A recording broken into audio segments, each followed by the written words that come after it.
Hello,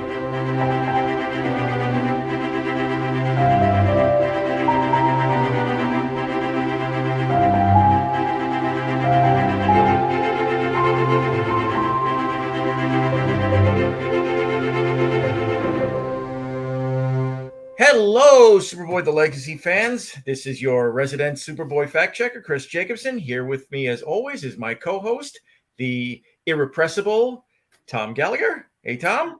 Hey, Chris. So we're going to do another one of our patented episode commentaries. As you guys who have already done this with us, you're already in the know. But those who are just joining us for the first time, this is not going to be like a standard, reaction video. You're not going to have, actual bits from the actual episode in it. It's just going to be us, watching the episode. So you're going to have to have your own copy, whether it be digital or like the old guys in the room here, me, a disc. So physical media is so much better.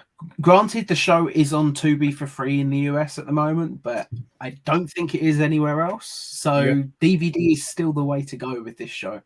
Yep. So the episode that we're going to do today is a season 3 episode. It's one of our personal favorites. Then again, although it is one that I've not seen for a very long time, so I'm excited to watch it again. Yeah, and then again, I don't know why I've not. What episode in season 3 do we not consider a personal favorite? Well, Jackson and Hyde is kind of a dodgy episode, as you said to me earlier today. But I still like it for its schlock value, and it's a guilty pleasure. But Standoff is fun. Yeah, Standoff is such a great episode. We're going to do a commentary on that. So everybody, I'm going to count you in. 3, 2, 1, and then hit play. So get yourselves ready, whether it be digitally or with your DVD, and I'll count you in. 3, 2, 1, play. And here we go. I don't know why I've not seen this episode in so long. Maybe it's just the title, Standoff. Maybe it's just not the most it's not the most recognizable title, because let's face it, Superboy has a standoff with a villain in pretty much every episode. Yeah.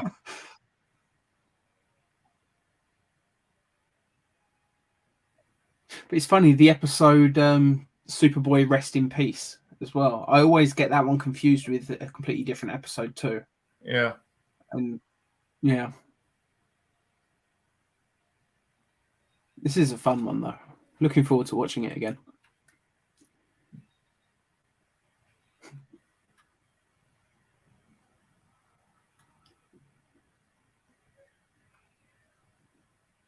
Okay, and the actress who's playing Fran here is Frances Peach. Those of us who have watched it and remember... Was she Aunt Cassandra? Yep. Oh, wow.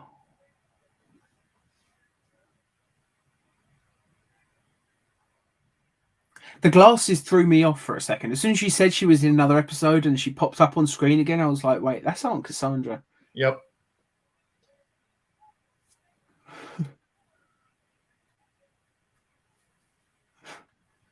I do love this scene. Just a little bit of, they're not working, they're letting loose a little bit. It's nice to see Jackson out of the office as well and having fun. Him with a sense of humor. Yeah. Written by Joseph Gunn. I'm wondering if that's any relation. Could be. Probably not, but it's funny that the next guy to write a Superman movie has the same last name, though. Yeah.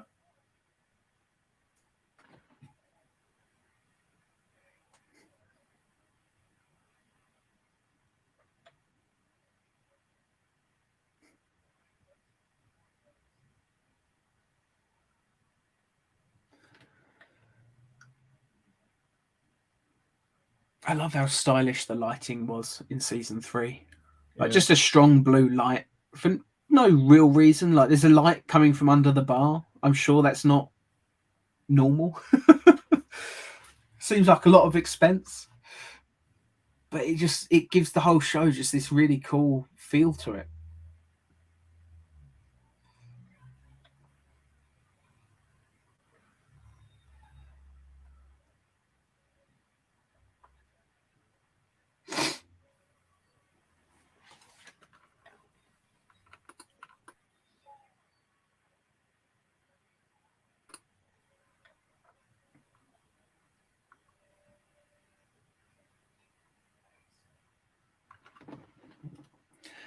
Clark is lucky he hadn't unbuttoned that shirt a couple more. Yeah. 2 more buttons down, and he's like, shit.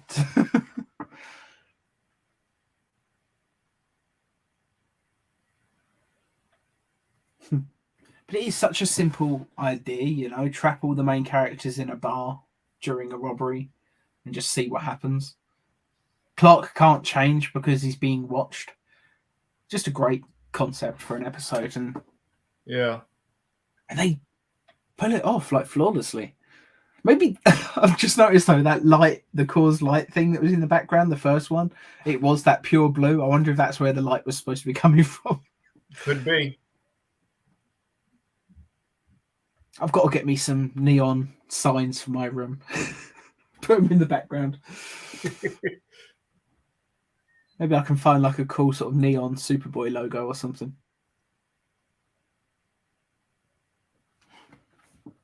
And this guy, he really comes across as creepy.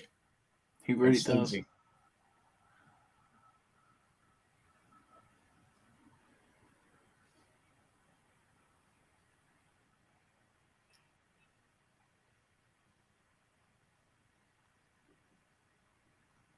It's just a great dynamic that they've written for the two robbers. It's one of them is clearly very angry and he's the confident one.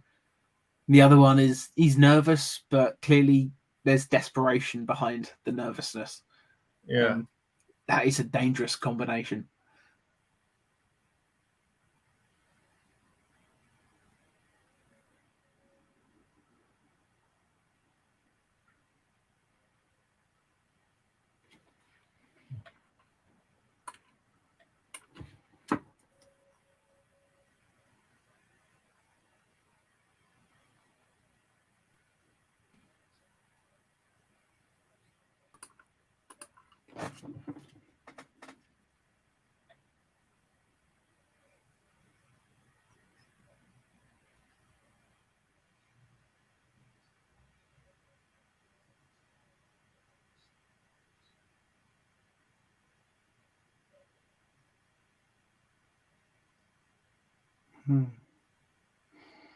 Tell you what, Matt is he's doing a good job though. He's keeping a cool head.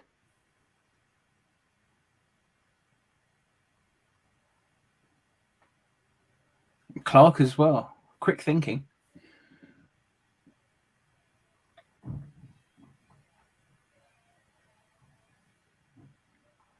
Jackson, not so much. You can see the nervousness on his face.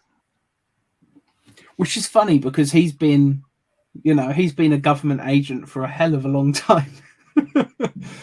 He was already working for the Bureau when Clark's ship crashed as a baby. So it's clearly he doesn't do much field work. Or hasn't in a long time. Yeah, maybe he's just rusty. He might also be thinking, man, I'm only 4 years from retirement. Come on, don't let me die now.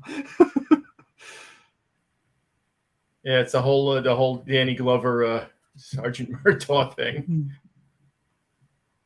Well, there's that trope, isn't there, in police films? If someone's like a day from retirement, that's typically when they're going to die. I think Lethal Weapon is the only time that's not happened.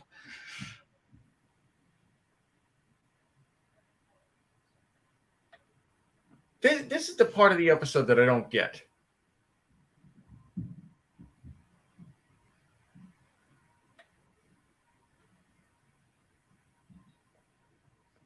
They're telling them to leave through the back alley. Yeah.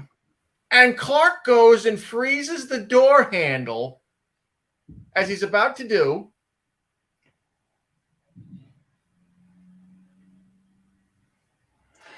I mean, maybe he wants them caught and he's hoping he can, get the jump on them at some point. Yeah, but remember, he's Superboy. He lets them get out through the back door, and then he sneaks off to the bathroom, and he can catch them. Yeah.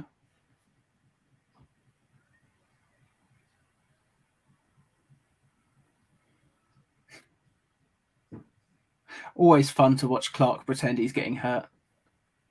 I love that roll of the eyes that Gerard does. I know some people say that he goes a little bit too far with the physical comedy at times, but I love that moment.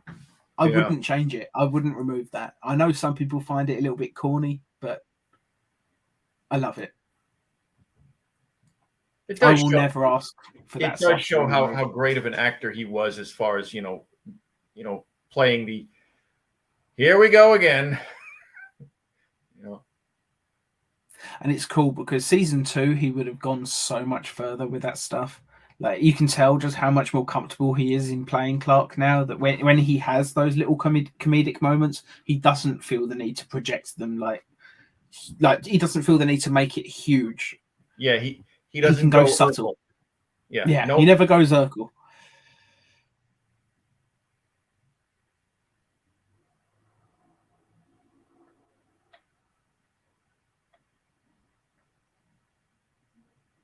I don't know why he's pretending to be so hurt, unless I suppose he's hoping he can get away now. But yeah,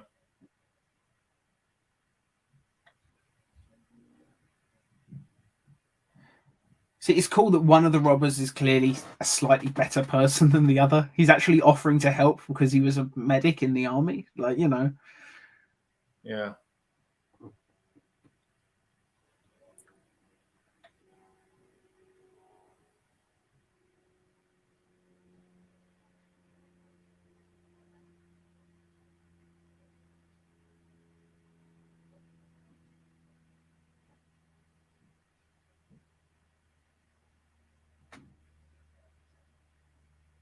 Now we get a little bit of an insight into this robber.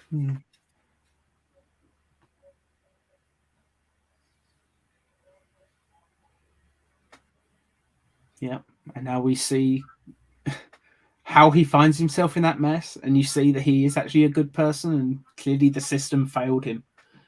Yep. He was an innocent man, and I always appreciate when shows like this actually have moments like that, because it's a real problem. It's why where some people in my country anyway want to bring back the death penalty, and I just think, you know what, if even one innocent person gets killed because the system failed them, the death penalty has too high a price.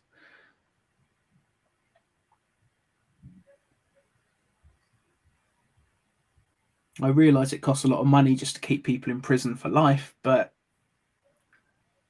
when it comes to serial killers and shit like that, I'd rather they stay in prison for the rest of their lives, because death would be too quick a punishment as far as I'm concerned. I want them to be in prison for like 50, 60 fucking years. Like what happened to Garrett Waters in A Wish for Armageddon. Yeah. What did he get? Like 3 or 4 life sentences? Back to back. He got it was a life sentence, but it was he won't be let out until he dies, which, knowing him, is going to be forever. Yeah, it was something like that. Yeah, just an awesome moment, and good timing as well, because the Wish for Armageddon commentary will be up the day we're recording this. So yeah. Such a great episode. Yeah, we're finally on top of things, and we're actually a couple of weeks ahead with our shows. I can't remember the last time that happened. I think it must have been the early days when me and Sam were recording.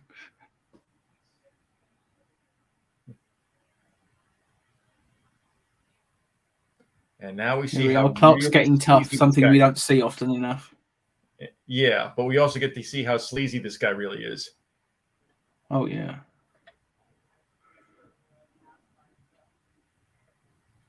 But season 2, Clark would never get in the criminal's face and sort of challenge him.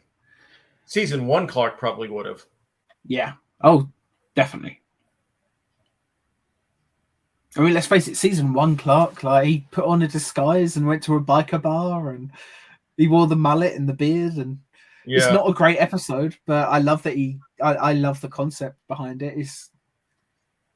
I know I say that about all the episodes that are guilty pleasure ones for me, but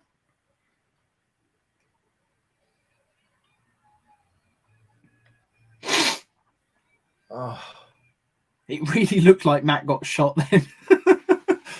Just the angle that it was. Yeah.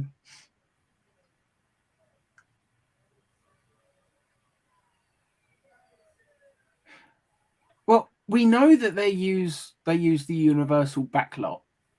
And I know that the one in Florida is identical to the one in Los Angeles.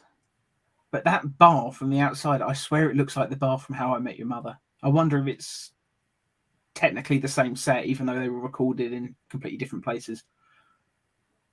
Could be.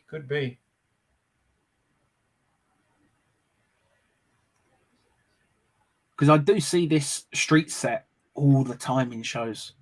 And I know that they didn't actually shoot in New York for that sitcom. Yeah.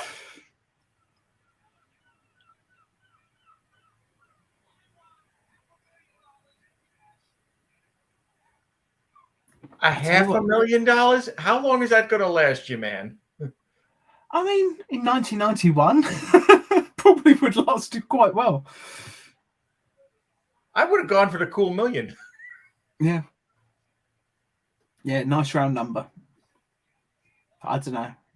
If someone offered me $500,000 right now, my God, the stuff we would do for this channel would be so much bigger. I'd be like, right, well, I'm moving to New York so we can actually record this thing in person.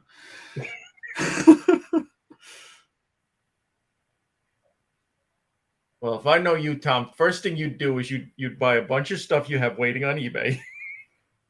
Yeah, all the stuff on my watch list, yeah. Now, I'll probably move to New Jersey, actually, just so it's a bit cheaper, and 2, so I can go to Kevin Smith's comic book shop to pick up my comics each week. I'll go buy my cigarettes from Quick Stop. Yeah.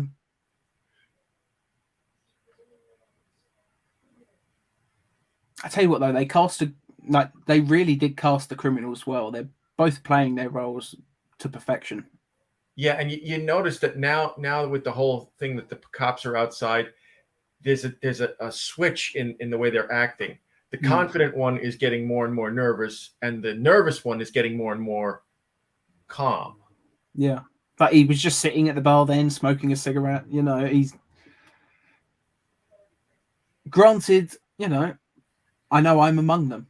If I'm stressed, I will have a cigarette. But you know, he looked very calm at the bar, like he was just sort of saying to himself, like, I'm so over this shit. Can this just end already, please? It's just great. I reckon it was the guy playing the cop there as well. I'm sure I've seen him in something else. Yeah.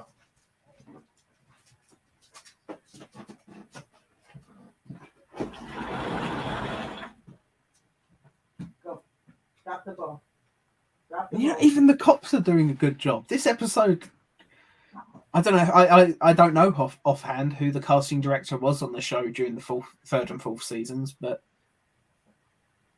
they did a really good job. Even the guy playing the main criminal, not the one with the gun at the moment, the one, you know, the angry one. Yeah.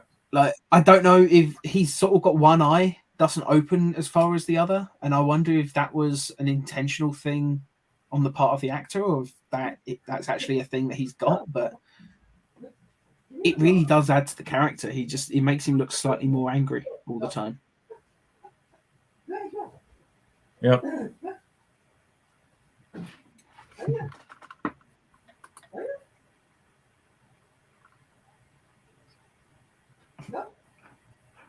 Someone's in the room with Chris. Yeah. Who's that? Your mum? That's my sister. Oh, hello, Chris's sister. Don't know if she can hear me. She heard you.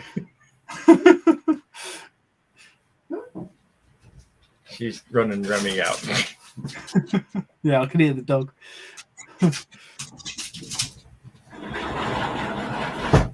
Good day. You want to get the dog and put it on the thing behind you at some point. I've introduced my cat to the world. Maybe it's time the dog gets an introduction as well. One of these days we'll get Remy on camera. It's just he's not like your cat who will jump into your arms. Remy, if I go Hyperactive. He's a little hyperactive, and he's also scared blankless, we'll say. Oh. He runs. Bit of a nervous dog. That's fair enough. Yeah, and now our main criminal is turning completely bonkers. Yeah. And it's incredible that they actually managed to, the character development works so well, despite the fact that we've only been watching for less than 20 minutes at this point, and they've told a complete story. I don't know if they had made this a feature-length episode. I don't know if it would have been any better. I think it's such a tight story that it just works. Yeah, I mean, if they did expand this out to like an hour, it would have been mostly filler just to... Yeah.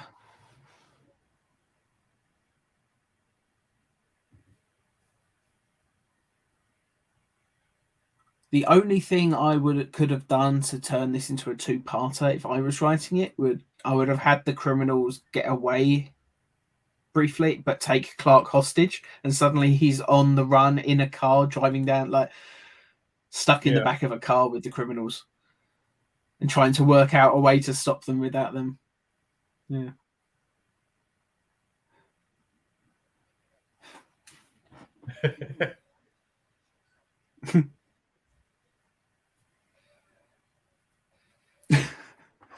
The punch was a little bit weirdly directed, but I don't hate it. Yeah. And looking at his suit just then as well, this is clearly the season 4 royal blue suit again. It is funny that that's technically the season 4 suit, but it's in like 3 or 4 episodes of season 3.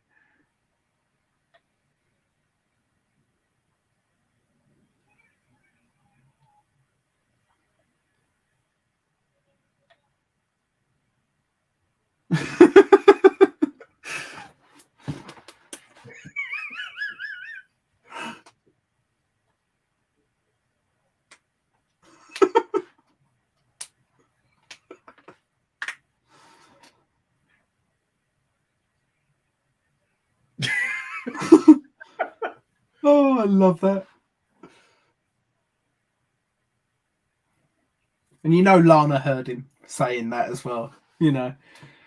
We've had this debate a bunch of times. When do we think Lana worked it out? Yeah. I know Sam's idea is the episode, I forget which episode it is, but the episode ends with Clark saying he has to go, and she says, I wouldn't dream of stopping you. Do you remember which episode that was? It's Superboy, season 4. Yeah. So that's when Sam thinks it may have been. I don't know. I think maybe she knew a little bit earlier than that. Yeah. I don't think she knew at this point, but I think at the beginning of season 4 is probably when I'm not sure when exactly she would have worked out. Maybe with the whole thing with Adam Farrell in the first episode. Yeah, I don't know. I think she started to suspect after this, but she really didn't do anything with it. I know Sam did briefly say to me that he thought she worked it out during Road to Hell, but obviously that was a different Earth's Lana, so it doesn't really count. Yeah. There were a couple of moments in there that if you were to look at it without context, you could argue it, but yeah. What an episode that was. Oh, yeah. And it's just the thing that we love about this show so much. It's just the fact that, they only had 21 minutes roughly per episode, and they managed to fit in so much story episode to episode. Like, they had no choice but to keep the storytelling as tight as possible. Yeah. And I don't know, nowadays I feel like that's kind of missing, because now in the age of streaming, there are shows where one episode might be half an hour long, but then you watch the next one and it's 56 minutes long, and it's like 1 hour 2 minutes, and then it's 40 minutes, and they just run for as long as the show creators want them to run for. And it's part of why I'm not enjoying a lot of shows these days, because I feel like they need some of that, what's the word, discipline to their writing, you know? Yeah. And I feel like Superboy had that. And Lois and Clark had it too as well. Like, I'm not dismissing Lois and Clark, but obviously Superboy had to do all of their stories in half the time. Yeah. And unless, of course, it was planned as a two-parter, like, you know, the Rhodes episodes. Yeah. But let's face it, even the Rhodes episodes, like, it's a two-parter, which is basically equal to one episode of Lois and Clark. And Lois and Clark had its own two-parters. So it's, you know, technically they always had double the length. And I don't know. I think Superboy did more with the time they were allocated. And that's not to say I don't like Lois and Clark. I'm a huge fan of Lois and Clark. It was my first Superman. But I don't know. I just feel like the writing is stronger in Superboy. And this episode was just a prime example of it. Yeah. I mean, you know, the problem with Lois and Clark that I've always had is, and it's not just the fact that he wasn't in the suit enough. Okay. I'm okay with that. Yeah. It's, you know, the problem is that they tried to make it too much of a romantic comedy, and it didn't always work. You know, it didn't always work. Thankfully, when it did work, I thought it was magic. Yeah. But it doesn't work all the time. And it's almost like the lessons they should have learned from Superboy would have helped with that regard, because they could have looked at Superboy, especially season 2, and see, like, yeah, they made such a dramatic overcorrection that it ended up being, you know, I like season 2 more than season 1, but there are definitely things in it that they did worse than the first season. And yeah, and the prime example of that is, you know, going from, you know, confident Clark to Urkel Clark. Yeah. And we all know that Gerard hated that. Yeah. Which is why it changed in season 3. You know, that's why people always say to me, oh, they always prefer John Newton over Gerard, and it's usually because of his Clark in season 2. But that's how he was directed to behave. He was written, like, it was in the script to do that stuff. It's not like he just showed up on set and made up all his dialogue.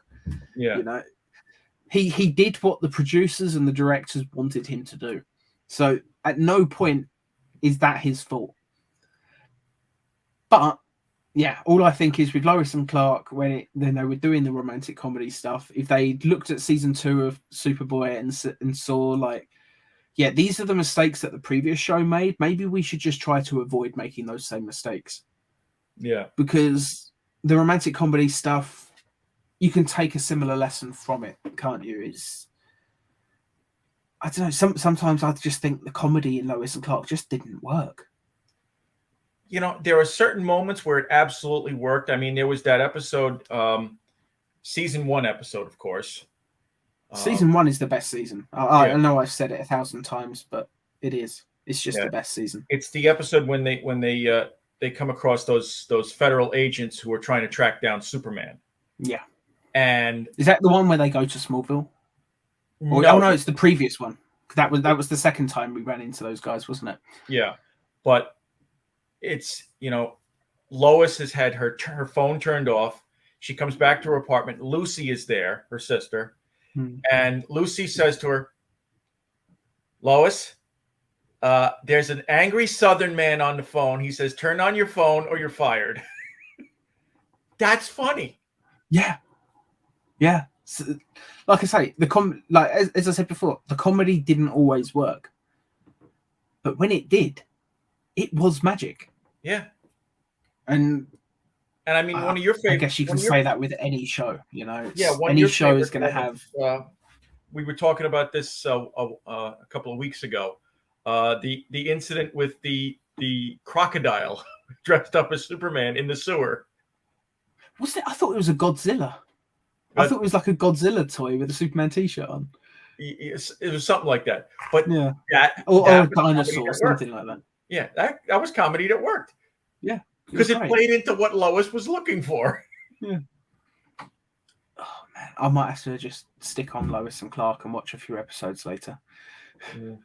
Maybe that's what I'll watch before bed tonight. But no, you know, we love Lois and Clark, which is why we're bringing so many elements when we write our fan-made season 5 stuff. Like, you know, we keep pulling stuff from Lois and Clark just because we are fans of that show. Yeah. We're just the only reason we don't adapt more from Lois and Clark is purely because continuity-wise, we just couldn't do it. I'd love to have the episode where Lex is testing Superman rather, testing his powers, and he's like, "How fast is he?" We'll have an emergency on this side of the city and one there, and we'll time him, see how fast he gets between them, and testing his powers, seeing what his limits are. Great episode. And I think it's only like episode 2 or 3. Yeah. But you couldn't do that with Sherman Howard because they've had a history. He knows what Superboy's limits are. I'm sure he's already timed him in these sort of things. He knows. Yeah. So you couldn't adapt it now. Well, you could adapt it. It just change it from Lex to one of the other more famous villains. Yeah, maybe the Atomic Skull. You know, Superman's aware of the Atomic Skull now, so maybe he wants to see what he's up against a little bit closer. Yeah. But yeah, or even I'm not saying that because, you know, even I know you've already got. What was that? Even make it Mannheim who's doing the testing. Yeah, yeah. Just Intergang in general want to know, so it's like they're organising, and it would explain how they can sort of mobilise such an effort to test it, create emergencies in different parts of the city to test his speed. It's just like, well, we're Intergang, we're everywhere. Yeah. Quick, now set off a bomb in Australia. See how quickly he turns up for that. Yeah. You know. But you know, as good as certain things in Lois and Clark were, and there's no question about that. Yeah. There were certain things that they missed the mark. As you pointed out, you know, in a previous commentary that we did, you know, the flying sequences went from so great on a TV budget, and it's a shoestring TV budget with Superboy. Yeah. Like Lois and Clark was like twice the budget, something ridiculous like that. It may even, you know, I don't know the exact number, but it was a hell of a lot more money that they threw at Lois and Clark. Yeah. So for the flying to look worse is inexcusable as far as I'm concerned. I mean, I could expect it. You know, it looks pretty bad like the first like 2 or 3 episodes because they're still just getting the hang of it. Yeah, okay, that's fine. And in the pilot, it looks better. Yeah. The pilot, the flying's pretty good. And then immediately from episode 2 onwards, it's like they fired their first flying team because they were too expensive or something and got some amateurs in, and it never recovered. Yeah. It's a damn shame. And then, of course, you know, constantly reusing that one sequence of him flying up where he's got the oxygen tank on his belt. Yeah, and you can always tell when it's the wrong suit when they're reusing an old clip as well, because like the cape attachments he'd have the square cape attachment. Yeah, it just looked awful. I don't know who thought that looked good in the first place. Maybe the same person who designed the cape clasps for Superman's costume in Supergirl. Yeah, this is a very similar attachment. I don't like either of them. I think it looks needlessly complicated, and yeah, it just looks bad. Yeah, but, you know, it's. Yeah, Lois and Clark did so many things worse than Superboy. It's not even funny. Yeah, but it did a lot of things arguably better as well. You know, not as many things. I think Superboy did more things better than Lois and Clark did in reverse. Yeah, I'm really badly wording that. I think you know what I mean. You know what I mean. I think everybody gets what you mean, Tom. So no worries about that. Yeah. If you were to add up the pros and cons of both, Superboy has more pros than Lois and Clark does. That's all I'm saying. Yeah, and I don't know. You know, like you just said, you know, about season 2. I mean, season 2 kind of went downhill as far as the way Clark acted, and maybe a lot of other things got a lot better. You know, season 2 did a lot of things right. It's the season we first got Bizarro and Metallo, and you know, that alone makes it better than season 1 because they were finally starting to bring more comic book stuff in that wasn't Luthor. Yeah. Or mix like the Alien. I've always said that in the Alien from like, you know, Revenge of the Alien, that thing. I always thought he was slightly Brainiac-ish because like he wants to capture subjects and put them in basically bottles, which Brainiac does with cities. He just does it with bodies. So I thought I don't know. I'm probably reading too much into that. It's always reminded me of Brainiac a tiny bit. But let's face it, if you're going to create an original villain because you're not allowed to use the comic book ones, I'd be pulling from everything, Yeah. But, there are so many characters they could have pulled from, the actual Superboy comics of the 50s, 60s, and 70s. Mm. Who's that? Who's the robot in the yellow and green costume that's in the New Adventures of Superboy? Kator. I would have loved to have seen them bring a character like that in, because that's a fun story. Yeah. But I've got it somewhere. Like, I'm not going to search for it on the shelf now, but I do. I think I've even shown it in a previous episode because. Yes. Yeah. It's a lot of fun. I would love to have seen that. Superboy realizes that he's got too much on his plate. He's stretching himself a little bit thin, trying to save everyone all the time. So he's like, maybe I should create like a robot who can go out and help out from time to time, instead of creating one purposely to test his limits and fight him. Yeah. Like the Superboy robot army that he briefly had in the Silver Age. Or was it the Bronze Age? I forget. It was the Silver and the Bronze. And he had like dozens of exact copies of himself that he would, that could have been a fun episode in itself, but oh well, maybe it would have been too expensive. Yeah, probably. But it would have been okay. You just make the robots look human, I think the most expensive thing, if it was a duplicate Superboy robot, would be split screening, so they could have both actors at once. But it never stopped them before. I mean, Kryptonite Kid has some excellent split screening effects, Yeah. With Vic the impersonator, there's that awesome scene where, he's talking to Vic, who's already been he's been captured and he's like imprisoned kind of, and he's just circling him, not saying anything, and it's just like this really dynamic moving camera during the whole sequence. Awesome stuff. Yeah. So they could have done it, but they just didn't. They could have even had Barry Myers come in and be Gerard's body double if they needed, because they were pretty similar heights and builds, so I doubt anyone would have noticed. But yeah. Excuse me. Yeah, so I mean, there's certain things that did so much better. I mean, I have a sneaking suspicion that, when Gerard decided to make the change in Clark for season 3, I think he probably looked back at some of John's performance and said, you know what? He did it pretty good here. Yeah. It's a shame that Gerard has never publicly given John any kind of props for his portrayal.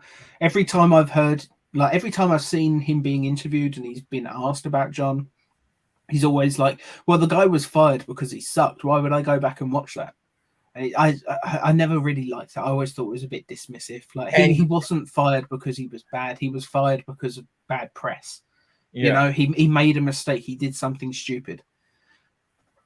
I don't think he deserved to be fired for it. And yeah, his Clark was a lot better than season 2's Clark. Yeah, and I wouldn't be a bit surprised if part of the reason why he was let go is also the drama that was going on behind the scenes with Stacy.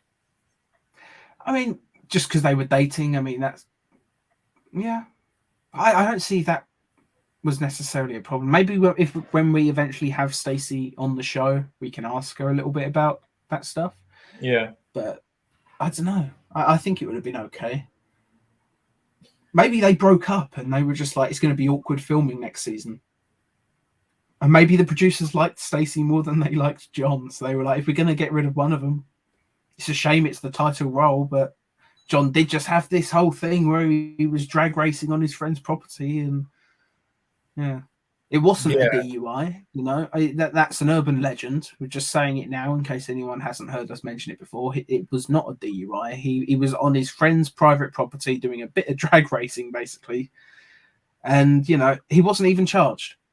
The only reason we know anything about it is because he felt bad about it, wrote a letter to his local sheriff's office apologizing because he thought it would be the right thing to do and the mature, sensible thing to do.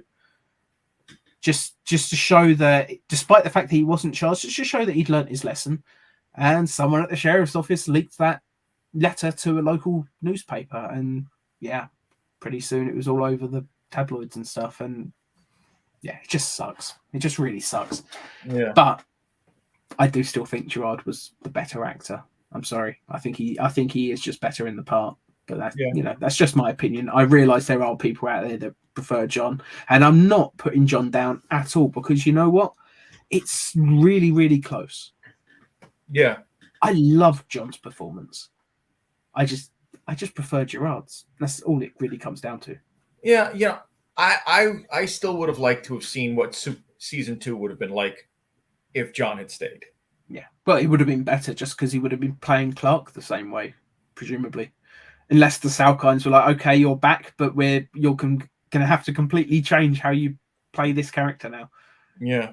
Maybe John's reputation as the character would have been ruined by staying on for season 2. There's really just no way of knowing, is there? But yeah, maybe one day we'll have to have John on the show too. I'd love to have John on the show. Literally anyone from the show I would love to have on here. Literally anyone. I think that some of them are less likely than others. But it's just the way it goes. I would love to have had Gilbert Gottfried on the show at some point, but unfortunately he was just taken from us too soon. Same with Michael J. Pollard. I would have loved to have had him on the show to talk about Mixie. And I would have had to throw in some Scrooged questions as well. Because I love Star Trek questions too. And Star Trek questions. I just have to ask him questions about basically everything. No, I love him in that Star Trek episode where he's supposed to be playing a child, but he looks like he's about 40. Yeah. Most unconvincing adult playing a child I think I've ever seen.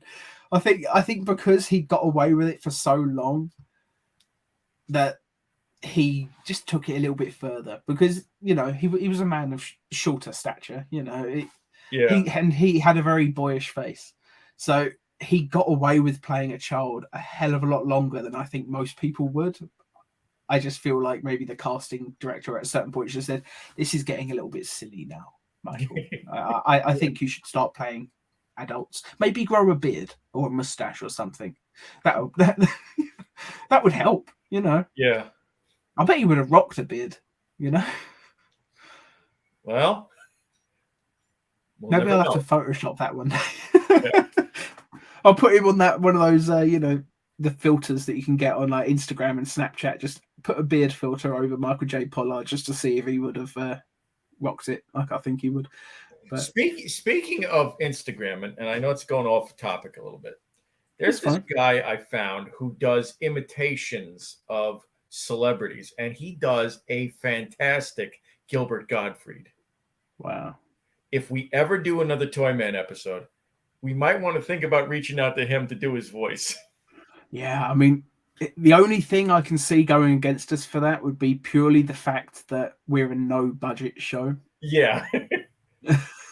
I think as soon as he said, well, yeah, but you'd have to pay me, doesn't matter how little they ask for, I can't afford it. I'm living basically paycheck to paycheck kind of thing, Yeah. I don't have the money to spare, but it would be cool. And you know what? If anyone out there happens to be a voice actor or a musician or anything like that, and you're a huge Superboy fan and you'd like to contribute something, reach out, leave us a comment or something telling us how we can get in touch with you. I think that would be fun, especially if you can do like a spot-on impression of like Gerard or Sherman Howard or, that'd be awesome. Or Stacy, especially because let's face it, I think one of the most awkward things when we do our episodes at the moment is whenever I've got to read out a Stacy dialogue, because I do have quite a deep voice. It's not super deep, but it's pretty deep, and it's a British accent as well. So it doesn't matter what I do, it's never going to sound right. Although there have been moments where you do pull off a pretty good American accent. I am struggling. I think it's mostly when you're doing Batman. No, I didn't like my Batman voice. I was trying to do Christian Bale. Like I was all like, "Yeah, where are the other drugs going?" And it's like I should have just been trying to do Kevin Conroy and just be like, "I don't know, he's getting away." We don't have time for this, Clark. And it's just, I should have just tried to do that instead of going Christian Bale. I think that was my biggest mistake. I know for the next episode, I will not be doing Christian Bale next time. But at least when we did Toy Man, we had a vocoder effect on it when he was wearing the mask, so I had an excuse to throw over like a audio filter on it. I do hope people enjoyed the latest episode of season 5. I know I did. I mean, I enjoyed the episode as well, just editing the thing. And I've watched it a few times, and I do have a video I might as well announce before we end this. Basically, because the season 5 episodes are by far the longest episodes of the podcast that we do, I'm thinking that at some point I'm going to take every episode of season 5 so far and just make an edit version that's just the episode pictures themselves with none of our commercial breaks. Just remove all of the stuff where we break down between scenes. I'll just remove that stuff and it would literally just be the episodes, which I imagine each episode will only be about half an hour long then. But yeah.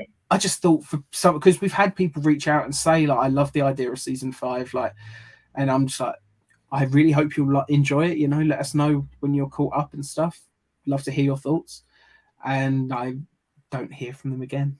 So yeah. I think if I can offer, like, an omnibus version, as it were, and just say, like, yeah, season 5 so far, every episode in one go, I think it'll be worth doing. And I may even go in and re-edit and do what I've been doing for the latest episodes and actually add music to the earlier ones. I think that could be interesting. Yeah. But it'll be a little while before then, because obviously that's a hell of a lot of editing. And especially if I'm going to put music over it as well. Yeah, I have to say, though, Tom, you really did a great job on our Christmas episode. I mean, thank you. It turned out so well. The music helps. Yeah, the music helps. The screenshots look better as well, because I now have an AI photo upscaling app which can specifically do faces. Yeah. So I took some really low quality screenshots from Google and threw them into that software, and they came out looking HD. Made making those screenshots a hell of a lot easier, I can tell you. Yeah. But yeah, and the music I think helps. Being a Christmas episode, and since we had David Huddleston, who played Santa in Santa Claus the movie, in it, I just stole a whole bunch of the soundtrack for that movie and just used it in the episode. So the majority of that episode is just music from Santa Claus the movie, Lois and Clark, and I think there's some animated series stuff in there, tiny bit of John Williams. Yep. There's music from all over the place. I did credit them in the YouTube comment, like the description box. So if you are interested in, I do recall it. You used the John Williams theme when he flies out of the when he crashes flies up through the ceiling, because I was like, I was the bomb. Yeah. I mean, as I was writing that, I was just like, all I could picture in my head was that shot from Superman the movie. So yeah, and you used some of Danny Elfman's Batman theme when I was going to. I ended up not actually using Danny Elfman in the end. I used Shirley Walker's from the animated series instead. Yeah, which is almost identical anyway. Okay. They basically reused the theme tune from the Elfman thing to a certain extent. It's not identical, but it's close enough. Yep. But yeah, and the previous episode, Future Imperfect, had a lot of music in. That one certainly had a lot of John Williams. Every time there was a heroic line of dialogue set, I had the music in the background going. I'm having fun just putting music to it. I just think it makes the episode more entertaining to listen to. So that's why I want to go back and re-edit the earlier stuff. I may even create some new screenshots just to pad it out a little bit. I don't know. We'll see how it goes. But as I say, may not be for a while. I may even just try to make that the Easter release. Yeah. But I'm hoping we'll do another season 5 episode before then anyway, because that's months away. Yeah, we'll definitely have our next Metallo episode soon enough. Yeah. I mean, you're working on that one. I'm working on World's Finest. So hopefully we'll have both those episodes out before Easter. Yeah. And just to give fans a little teaser, I know we've probably mentioned it before. the next episode with Metallo, of course, is going to be Metallo 2.0. The episode is going to be called Metallo: The Next Generation. There's going to be an introduction of a character in it who we will have played by Soleil Moon Frye. We have announced this. We still haven't told them who she's going to be playing, but it's exciting. All I'm going to say is that she is a new staffer at the planet, and she's not Cat Grant. No, Cat Grant is we've already mentioned this. Cat Grant is going to be Fran Drescher. Yeah, makes sense. And, that's not to say that we don't like Tracy Scoggins, but we're approaching Cat Grant in a completely different way, so it just makes sense to. Yeah, and Tracy Scoggins was a little too, and I don't want this to come across badly in case she watches, but she just seems to be a little too cougar-esque. Yeah, a little bit too pushy. Yeah. My biggest problem with it, like especially in the episode All Shook Up, which is obviously famously the episode where he goes to stop a meteor and loses his memory in the same way he did in Superboy and way back with George Reeves with Panic in the Sky. Yeah. The fact that she spends basically the whole episode trying to convince a guy with amnesia that they're lovers. I could never see that character the same way again after that. I was just like, from that moment on, I was like, fuck this character. I can't wait until she's gone because that's horrible. But at the time, it was played for laughs. It's just another case of Lois and Clark's comedic stuff, the romantic comedy trope, really not paying off because something, I don't know. I think even if I saw that in a romantic comedy movie, I'd still hate it. Yeah. But that's just me. Yeah. But the little tease that I'm gonna give to you guys, Soleil Moon Frye is going to be playing a character who her name is Martha Lane. And there is a moment where when Clark meets her, he looks at her, looks at Lois, and is like, no relation. Okay. That's cool. Yeah, I know I'm borrowing a little bit of Tiny Toon Adventures with that. It's okay. I think people will. But beyond that, there is something going on with her that we'll find out by the end of the episode. Yeah, and that's all I'm going to say. It's exciting stuff. But I think the name Martha Lane, I think a lot of people can sort of guess perhaps who she might be. But the point will be how we actually go about telling the story. So It doesn't even matter if you do work it out because the fun will be in the telling of the story. Yes. And if you guys work it out now, please keep it quiet. Don't put any comments up about it because we want the surprise to be there for everybody else. Yeah. Yeah. If yeah, no spoilers, please. Teases maybe are fine, but yeah. Yep. And we're definitely bringing back Scott Valentine as our second Metallo. Yeah, of course. I mean, that was set up at the end of Blaze of Glory, so. Yep. The Atomic Skull will definitely be back. Well, he would have to be, wouldn't he? Yep. And since nobody knows that Dr. Michaels and the Atomic Skull are the same person. Yeah. So Brent Spiner will be back, I still love that Brent Spiner's playing the Atomic Skull. I just think that's so much fun. Yeah. Do you know, I just rewatched the TNG episode Brothers yesterday. Okay. The one where Data and Law are recalled by Dr. Soong. And they both just show up at his house. He's playing 3 characters in the same scene throughout almost the entire episode. And man, you can see why Brent Spiner just keeps getting more and more roles in Star Trek Picard, because even back in TNG, they love to just give him as much material to work with as possible. Like, he must just be like the nicest guy in the world, because the number of producers and writers that just want to give this guy like so much material to work with they must just love him, because that doesn't happen with. I don't think that happened with any other actor on the show. Yeah. Speaking of Brent Spiner, with the new version of Night Court being aired in the next couple of months, I didn't even know they were bringing it back. Yeah, they're bringing back a new show. It's not a reboot. It's the same actors. Well, the only returning actor is John Larroquette as Dan Fielding. He's the only one I would have said, like, he's, if you don't have him, you might as well just reboot. But Brent Spiner.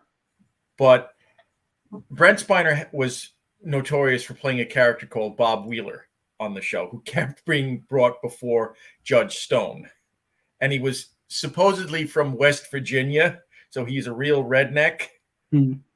But actually, his accent is the accent just completely off? No, he had the accent perfect. It good. Later was revealed that he was from Sarajevo. I don't even know where that is. Czechoslovakia, I think. So the whole thing was just a put on. That's great, Yeah. I've never actually watched. I think I've seen an episode of Night Court once, and I think I only watched that because there was a reference to Night Court in an episode of Boston Legal, because obviously John Larroquette was on that show as well for a while. Yeah, and but what I'm hoping is that they'll do the right thing and they'll bring Brent Spiner back as Bob Wheeler in at least one episode in the new show. Yeah, that would be good. And let's face it, I'm sure he would love to do it, because that's the show that got him the Star Trek gig, and maybe for a little while he might have been feeling like he'd been typecast. I think a lot of Star Trek actors get a little bit bitter for a while. Patrick Stewart certainly was for a little while, despite the fact that it clearly didn't hurt his career any. Like you could not say Patrick Stewart was typecast, because he played everything when that show ended. But yeah, I think a lot of the TNG actors especially are so much happier to have been part of something so special. And I think knowing that Brent Spiner got the role in TNG because of Night Court, like, that's the show that Gene Roddenberry discovered him through. Yeah. I think if they offered him, I think he'd be up for it. I mean, why wouldn't you? It's like you get to go back and play with old friends for a while, especially if they manage to get a few more of the cast back just for that episode. I mean, like, John Larroquette's there throughout the whole season, but maybe just in that episode, like 3 or 4 of the other guest stars come back. Well, the problem with that is, they can't bring back Judge Stone because Harry Anderson died. Yeah.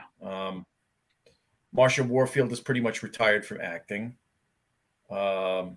Marky Post has been... I mean, retired from acting isn't dead, I mean, Marky Post, if it's a show that they is dead. Yeah, but if it's a show that they still have a lot of affection for, I don't know. I think it's the sort of thing that you would come out of retirement for. Just be like, well, it's a guest spot. It's a one-time deal. I'll come back, do one episode, see my friends again, and then close the book. I think if I was an actor, it wouldn't take much convincing to get me to come back to a show like that. I think, it's like, if I was in Superboy and, Mike Carlin was to come to me and say, by the way, I'm the creative director of animation at Warner Brothers at the moment. We're going to make season 5 into a show. Would you like to come back? Yes, please. Doesn't matter. It's been 30 years. Stacey would say, would Stacey would do it in a heartbeat. I think Gerard probably would as well. Sherman Howard probably would. Yeah, definitely. Especially if they said he could write another episode. Yeah. I would say even Gerard came back, get him to write another episode. I mean, granted, his second episode he wrote was a clip show, so I kind of don't count it because it doesn't take... It's a good clip show, but it's not... Yeah. But Wish for Armageddon, it's just such a great episode. I think if Warner Brothers were to come back and say we're going to do a few TV movie type things, it's going to be animated Superboy episodes, like they did for Adam West and Burt Ward. Yeah. Right at the end, I think if they said, well, not only you be back, but you can contribute some to the script because between you and Sherman Howard, you wrote some of the best episodes of the show, despite the fact that they were also among the first things you'd ever written. Yeah. But I'd love to see what they could do now. Like, granted, there's always the danger with stuff like that. It's like sometimes, they bring back something and they have the original writers and producers and stuff, and they come back and it's shit because something has happened in the 15 years between where they just aren't the same person they used to be, so they can't recapture the magic. It's like Arrested Development, one of my favorite sitcoms of all time. I love that show to death. I will happily rewatch the first 3 seasons every year, but I probably will never watch season 4 or 5 again, ever, because I'm sorry, like, no disrespect to Mitch Hurwitz. I know he's never going to see this anyway, but it's just so shit. It's not even funny. It's like people keep saying, "Oh, what if they?" Like, I keep seeing people say, "Oh, they're going to bring back The Office." There's always rumors of The Office coming back. They're going to do a reunion special and all this stuff. It's like, would you even want them to? It's been so long now. There's no way it can recapture the magic. It's no matter what they do, it's going to be a disappointment. I can't think of any show being revived after that long that's actually been what we wanted to see. Right, let's face it, Star Trek Picard. I was so excited for Star Trek Picard. Season 1 was just okay. Season 2 was shit. Like, season 2 is a fantastic 3-part episode stretched to about 10. And it's could have been a really good 3-parter. Yeah. I have high hopes for season 3 though, because it's a different showrunner who came on, I think, halfway through season 2, something like that. And supposedly he is a massive Trek fan. And I did watch a Comic-Con panel with him and like the cast. And unlike people like Alex Kurtzman, who I don't see much love for Trek when they give interviews and stuff, you could tell this guy loves TNG. So I don't know. I think it's got more potential to actually be good. But fingers crossed. It's just the Trekkie in me wanting to, keep optimistic at this point. And until I know it's going to be bad, I'm going to choose to believe it's great. And Tom, this is why you and I have so much fun playing Star Trek Online when we're done with the show every week. Before we sign off today, though, Tom, I wanted to share this with with our viewers. I have done the Kickstarter for this comic book series, which is called The Sentinels. Okay. And the most recent issue that was released, you had the option to have a character of yours put in. And right on this panel right here, I have. Oh, there you are. I see it now. Okay. Right on this panel here, I have my own Superman character, version of Superman, my homage, which is Omni-Man. Yeah. And at the top of the panel is 3 of his villains. And they're 3 of my favorite Superman foes, reimagined for my character. I have the Atomic Scourge, which is my version of the Atomic Skull. In the middle, I have Chad Denmark, my own Lex Luthor. And the one on the right is Supreme Mind. That's my Brainiac. Yeah. So, and you showed me before we started recording, and you was like, "Who do you think the third one is?" Despite the fact that, to me, probably the same as if you're watching it on YouTube now, very, very pixelated. You couldn't tell the details, but I was like, from the color scheme, it looks like animated series Brainiac, and you're like, you said that's exactly what you were going for.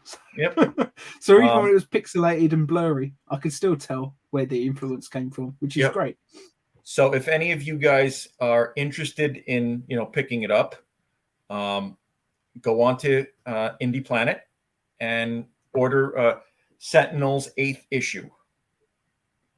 And you'll get to see, granted, I had no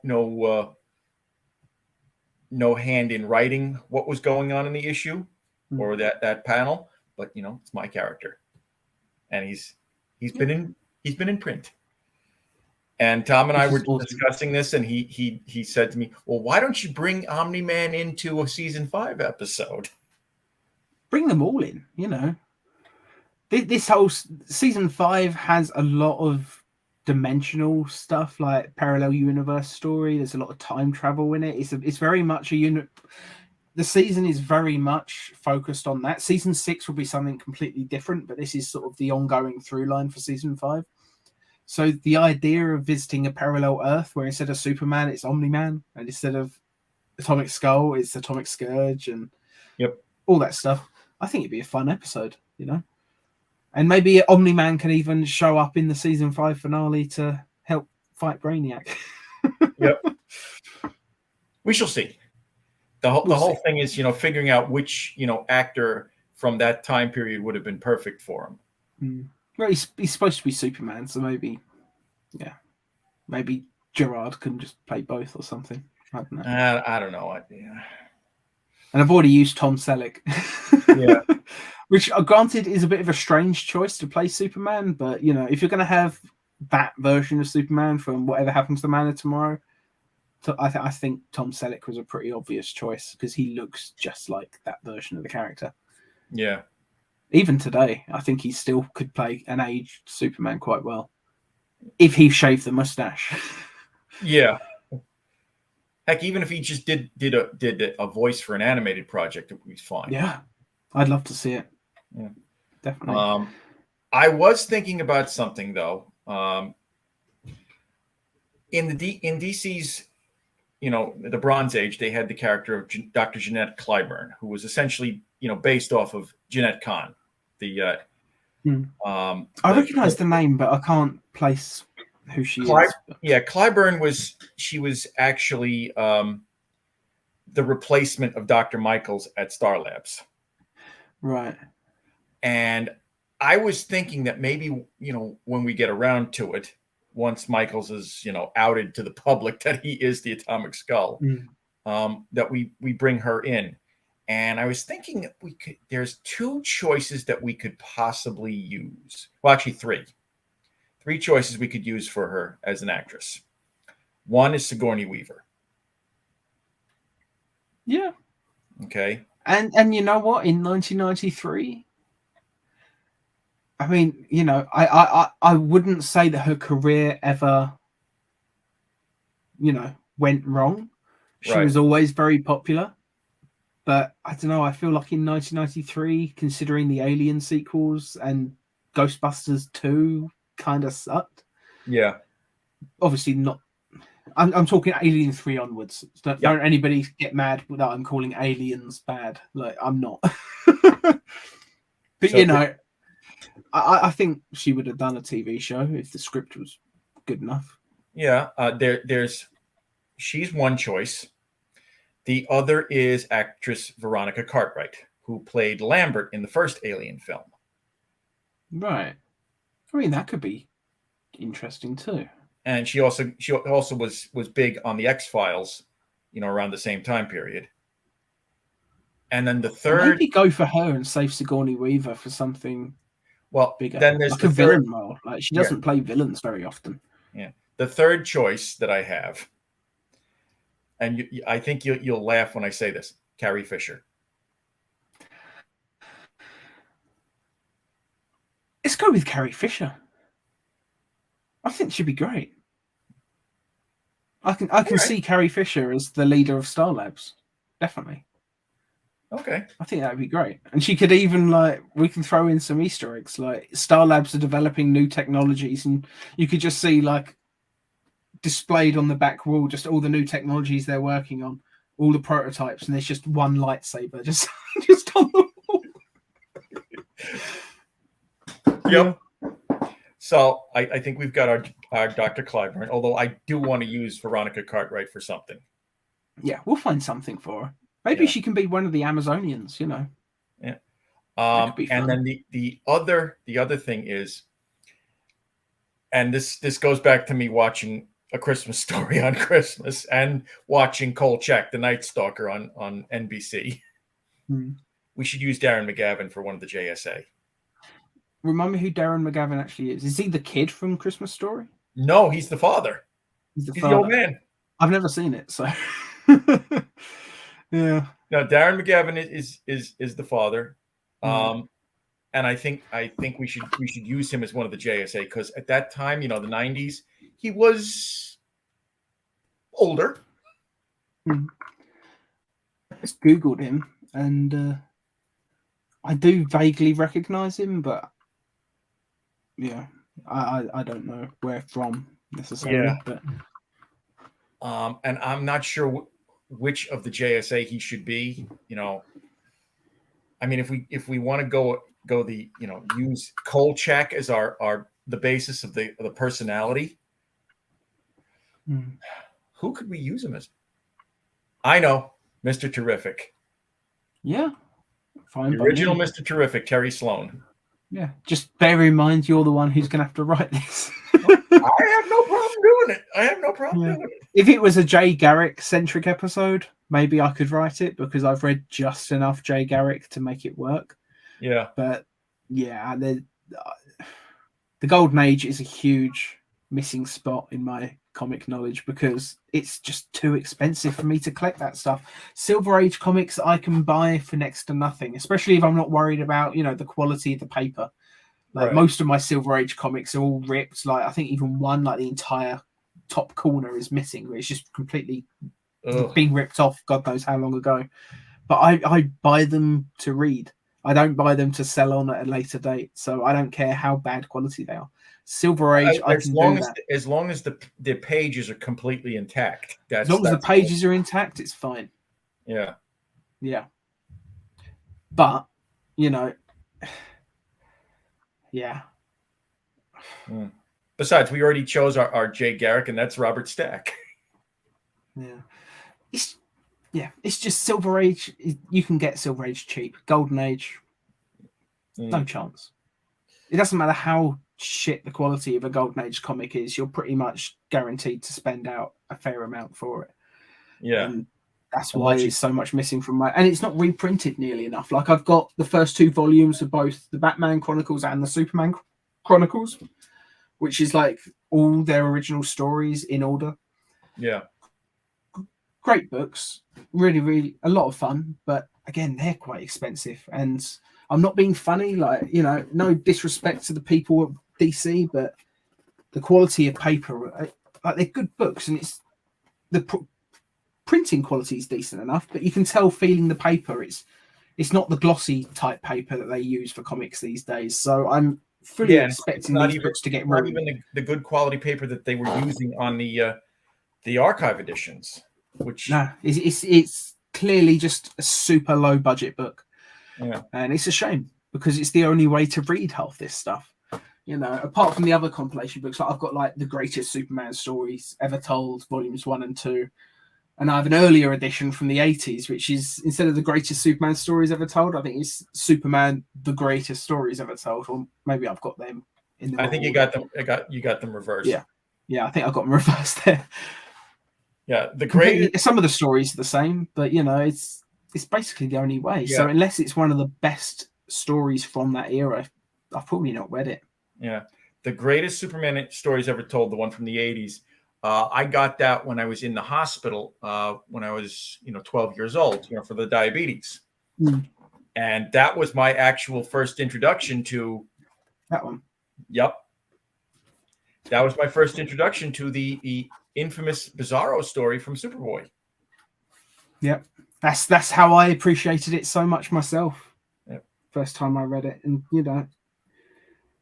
part of me really wants to adapt. There's a great episode where Luther, the Toyman, and the Prankster just happen to meet because they go to a carnival, and they happen to meet because they all happen to be going down the slide at the same time, and they bump into each other. And it's like this whole.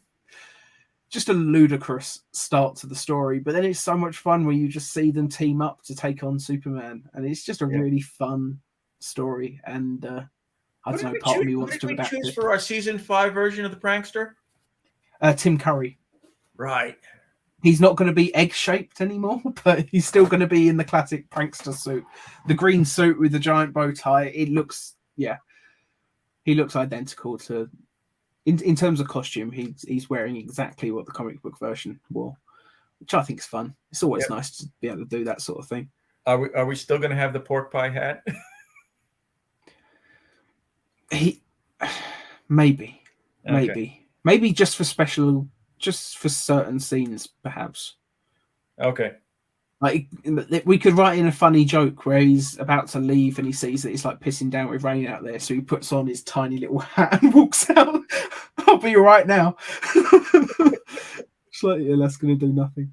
Maybe that could be fun, but yeah, the hat, not necessarily. And to be honest, most of the stories I've read with him, the hat seems to be missing anyway. Yeah. I don't even know if he's wearing the hat in this story.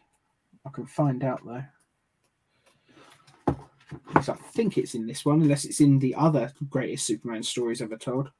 I don't. No, it's in greatest team up stories ever told. Okay.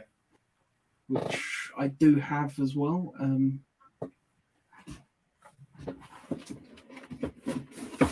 Yeah, that one, which is in really shit condition. Because, yeah, look at that. Okay. Do you know why this is in such bad condition, though? Because you read it? Not just that. I got it when I was very, very young. I think I got this in the mid-90s. And it basically, you know, like in cars, you've got the pocket on the back of the like in the back of the seats. Yeah. This literally went into that pocket in the back of the seat, and I read it basically every long car journey for about 8 years. Wow. So this has just been battered just from being in the back of my dad's car.